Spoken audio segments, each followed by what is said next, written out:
The reason I named the album that title was because it's more of like, you know, when you start gaining success, you start making money, and people start seeing that you're doing well, there's a lot of people that are actually not going to be your friends, and that are just going to try to use you and, you know, try to either make money off of you or take money from you.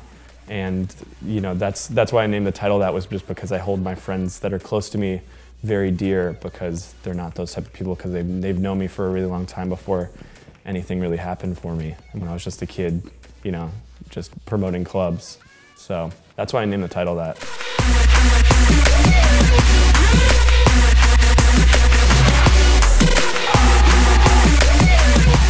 I never knew that this was really gonna be my career.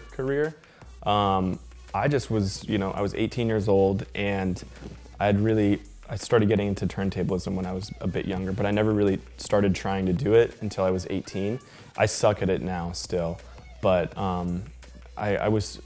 after that I just started being like, oh cool, I want to start DJing at clubs and seeing how that goes. And I got booked at this place, Teddy's in Los Angeles. At these places I was playing more like disco stuff, but I got into that, and then I realized that if I wanted to play at these other clubs, these dance clubs / indie mashup clubs, that Steve Aoki was doing at the time, called Cinespace.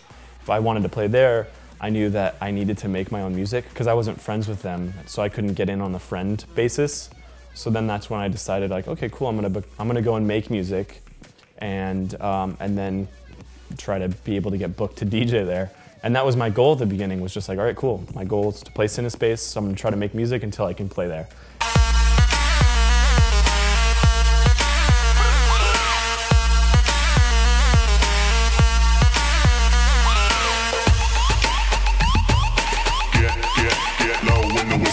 That's another part of it, is that, you know, friends rule, because I worked with a lot of my really good friends. DJ Snake, love him. He's so much fun to hang out with. We started the song over the internet, and then I went to Paris, and we worked on it there, and then I finished it back in my studio in LA. Same thing with Martin Garrix. I saw him on MTV when he had done a song with Sander Van Doren and Julian Jordan.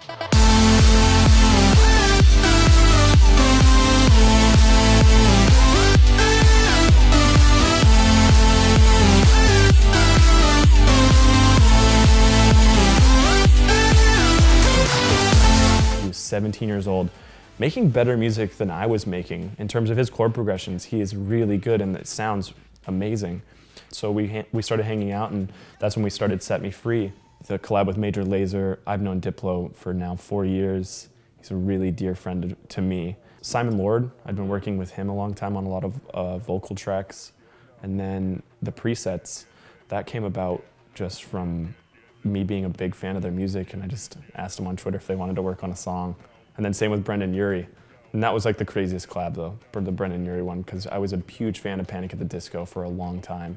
And so that's how it all came about. It's all been like really easy and fun music to make, and nothing was really stressful about it, and everyone's been really easy to work with. And so, yeah, it was a very nice, fun process.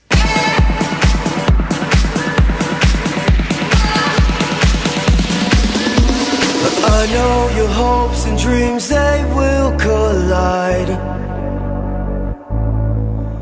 Never really got that big. I think like I was the only person that really came out of it and really became a big artist from starting out making it.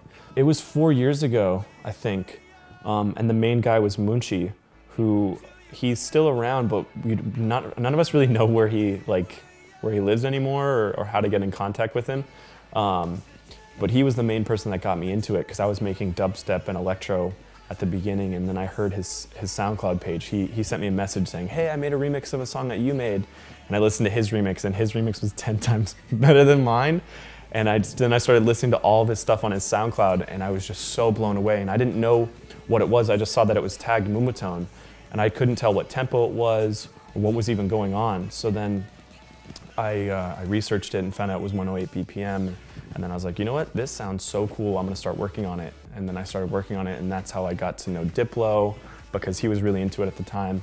And then it took off for a bit, and then it never peaked like how trap music did, or how like Big Room House did. It kind of went like this, and it just kind of plateaued at the bottom, and it never really went you know, to that final level. But I'm happy it hasn't, actually, because I feel like I've been working on new moombathon stuff now, and I feel like it's very fresh and different. And I thought that I had done everything that I could in that genre, but it's just fun that, you know, to go back and explore it, and hopefully we can make it big again. Because it's a very summery type of music. It's a very slow, grooving tempo.